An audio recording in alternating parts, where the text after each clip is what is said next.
Sunday would backfire on 45. Um, oil touches $70 a barrel as the U.S.-Iran clash sparks concern over supplies. The oil extended gains, briefly surpassing $70 a barrel in London for the first time since September as Middle East tensions flared up after the U.S. assassinated one of Iran's most powerful generals. Futures rose as much as 3% on Monday as the U.S. Senate Department warned of a heightened risk of missile attacks near energy facilities in Saudi Arabia. Prices later gave up some of the gains. 45 reiterated threats of retaliation should Iran do anything and vowed heavy sanctions against Iraq if American troops are forced to leave OPEC's second biggest producer. Or OPEC, I don't know how you say that.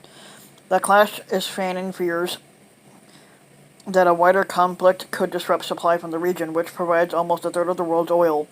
Prices haven't hit these levels since an attack on Saudi Arabia's oil facility since September, which the U.S. blamed on Iran, and it briefly halted about 5% of global output.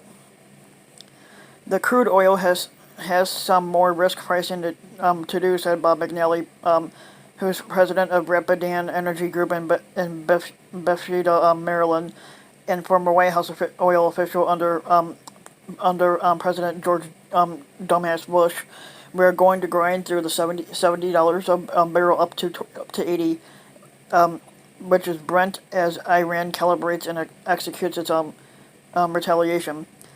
45 said he's prepared to strike in a disproportionate manner, and more than 50 Iranian sites could be hit if Tehran retaliates against the killing of General Qasem Soleimani.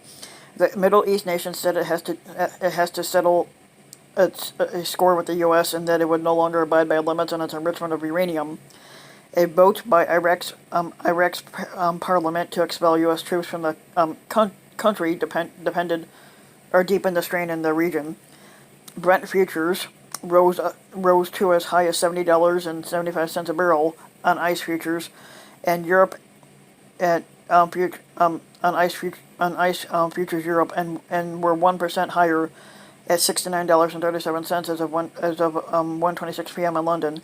The contract surged to 3.6% on Friday. West Texas Intermediate for February advanced 1% to $64 almost on the New York Mercantile Exchange. The political tension is buffeting a market that had already been tightening, in large part because of production cuts by the OPEC and its allies. The premium for immediate Brent futures, compared with those 7 months ahead, more than doubled in the fourth quarter. Saudi Arabia, Iran, and Iraq together pumped more than $16 million of oil a day last month. Most of their exports leave the Persian Gulf due to Straits of Hormuz, a narrow waterway that Iran has repeatedly threatened to shut down if there's a war.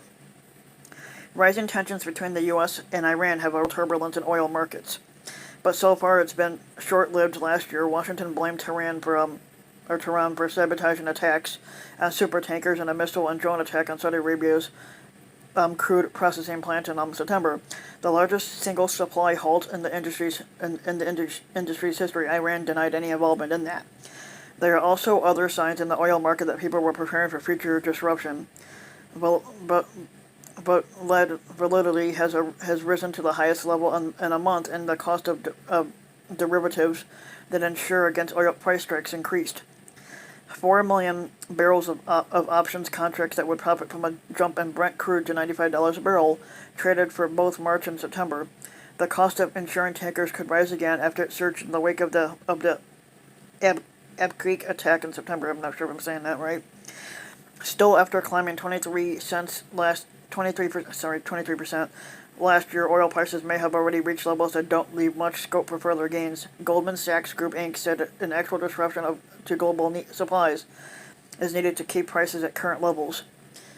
The oil market always assumes the worst, so a lot of the general risk is already priced in, said Jafar Al-Tay, managing director of Abu Dhabi-based consultant Manar Group.